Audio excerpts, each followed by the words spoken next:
बाळा, थोडा वेळ थांबशील? माझ्याकडे तुझ्यासाठी एक महत्त्वाचा संदेश आहे. आपण अनेकदा म्हणतो की माझे नशीब साथ देत नाहीये, वेळ खराब आहे. पण कधी शांतपणे बसून विचार केलाय का? तुझा खरा शत्रू बाहेर नाही, तर तुझ्या आतच दडलेला आहे.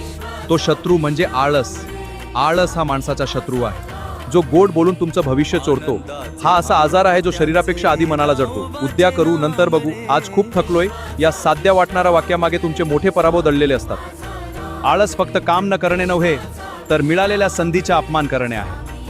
भिऊ नकोस, मी तुझ्या पाठीशी आहे. पण हे कोणासाठी? जो कष्ट करतो, जो प्रयत्न करतो, त्याच्यासाठी. बसून राहणाऱ्याला तर देवही मदत करू शकत नाही. तुमचे हातपाय आणि बुद्धी देवाने दिलेली सर्वात मोठी साधनं आहे.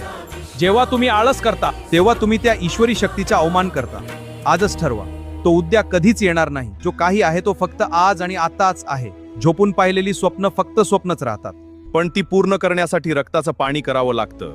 आळसाला सोडा आणि कर्माला धरा. लक्षात ठेवा, वेळेची किंमत ज्याला कळाली, त्याला यशाची गुरुकिल्ली मिळाली. उठा, जागे व्हा आणि तुमच्या ध्येयाकडे झेप घ्या. स्वामींचे आशीर्वाद नेहमीच कष्टाळू हातांच्या सोबत असतात. भिऊ नकोस, मी तुझ्या पाठीशी आहे.